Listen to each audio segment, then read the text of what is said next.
Bismillahirrahmanirrahim. Assalamualaikum warahmatullahi wabarakatuh.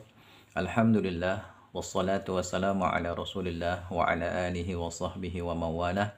Amma ba'du ikhwani wa akhwati fillah rahimani wa rahimakumullah. Insyaallah taala pada kesempatan kali ini kita akan belajar kembali ya ilmu nahwu, kaidah bahasa Arab ya dari kitab Al-Muyassar fi Ilmi Nahwi.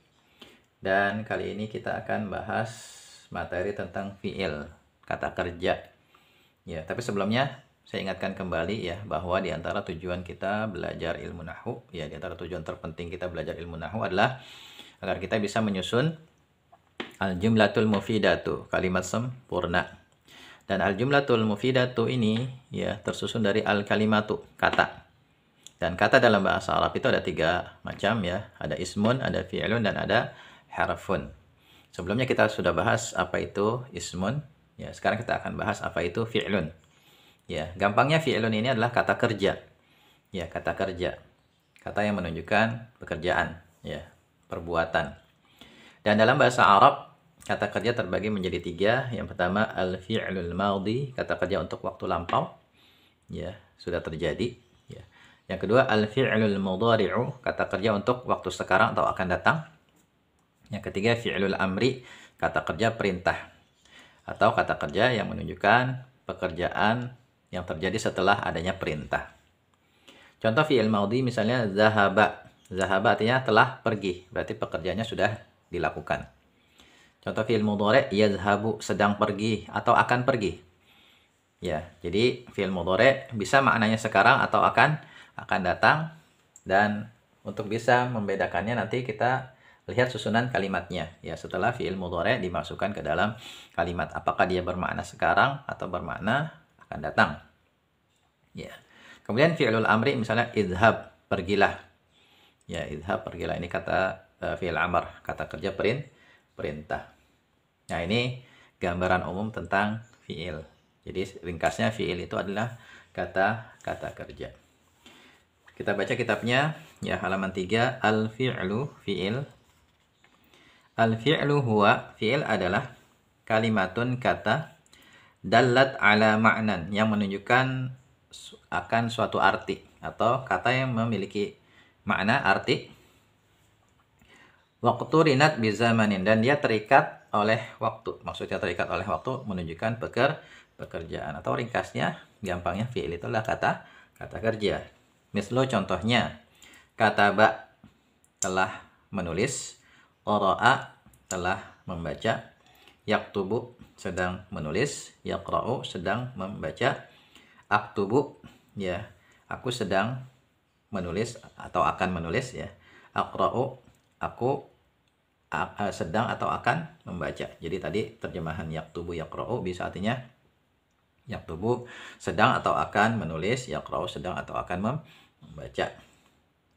Dan sedikit catatan dari saya ya, untuk contoh aktubu dan aqra'u ya, sepertinya sebaiknya diubah menjadi fi'il amr ya, uktub dan iqra', supaya memberi isyarat bahwasannya fi'il ya, kata kerja dibagi menjadi 3 ya, seperti ini, fi'il maudhi, mudhari, dan amr. Di sini kan kata qara'a fi'il maudhi, kata kerja untuk waktu lampau. Yaktubu yaqra'u fi'il mudhari, kata kerja untuk waktu sekarang dan akan datang. Kemudian uktub dan iqra' ya, kata kerja perintah. Seperti itu. Tapi kalau mau mengikuti apa yang disampaikan penulis ya, terjemahannya seperti yang tadi sudah saya sampaikan. Dan untuk bisa mengubah ya dari fi'il maudhi menjadi mudhari dan amr ini pelajarannya ada dalam ilmu sharaf.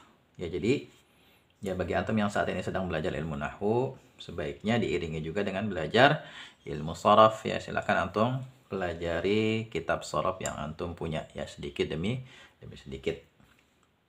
Kemudian fi'il memiliki ciri-ciri ya, sama seperti isim.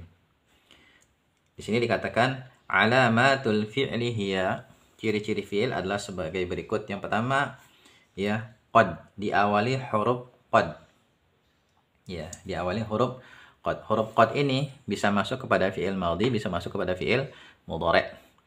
Ketika dia masuk kepada fi'il maudhi, misalnya qad zahaba ya, qad zahaba bisa diterjemahkan sungguh, bisa juga diterjemahkan sebentar lagi ya, qad zahaba aliyun bisa jadi sungguh Ali telah pergi. Atau bisa juga menunjukkan pekerjaan yang sebentar lagi terlaksana. Seperti di sini contohnya misalnya qad qamatis sholatu. Sungguh sholat sebentar lagi berdiri. Ya, atau dilaksanakan. Dan ada makna lainnya untuk qad, atau bisa baca di kitab-kitab nahwu tingkat lanjutan, atau bisa baca di buku yang sudah saya susun ini, yang menyelami samudra huruf. Di sini berisi pembahasan tentang huruf ya, cukup banyak.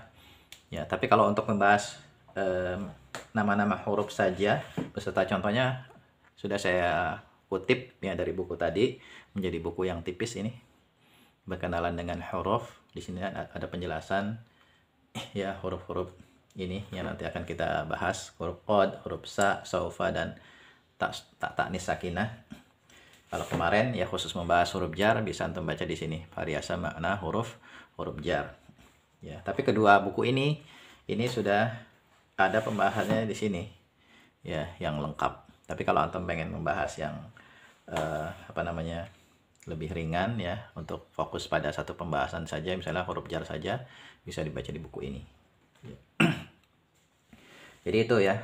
Jadi kalau ada qad ya, kemudian di depannya ada kata, maka kata di depannya adalah fi'il.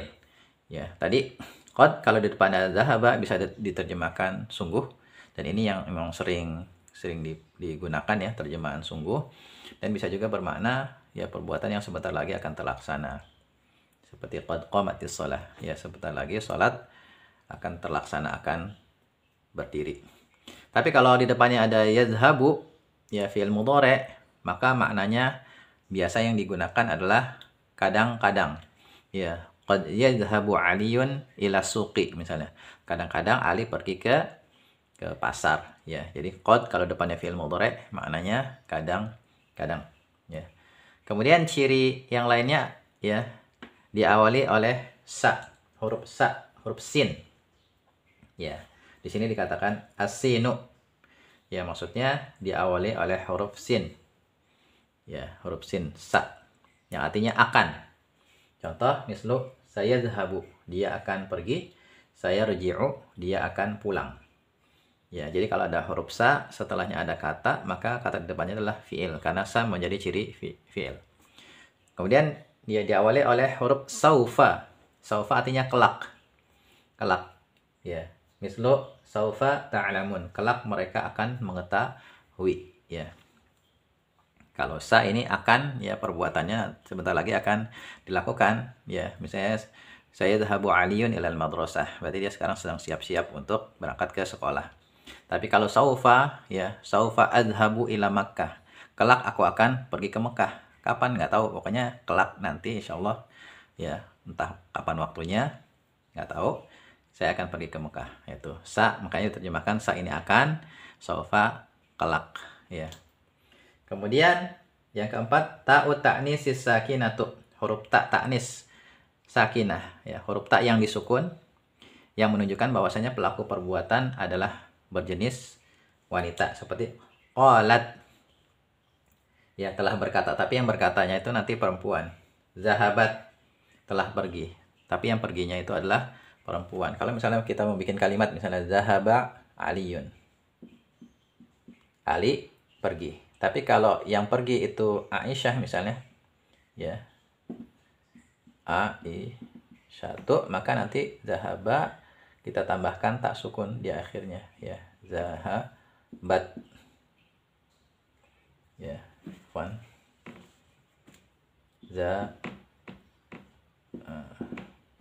zahabat, ta'nis sakinah, untuk menunjukkan bahwasanya pelakunya adalah perempuan. Nah, ini ada 4 ciri fi'il yang harus kita hafalkan. Ya. Barangkali ini ya yang bisa kita bahas. Kalau antum paham, tuliskan fahimtu, fahimna. Kalau ada pertanyaan silakan ajukan di kolom komentar.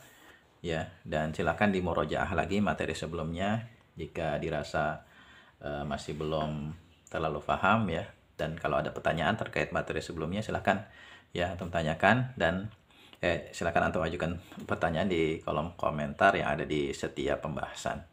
Ya, semoga bermanfaat. Assalamualaikum warahmatullahi wabarakatuh.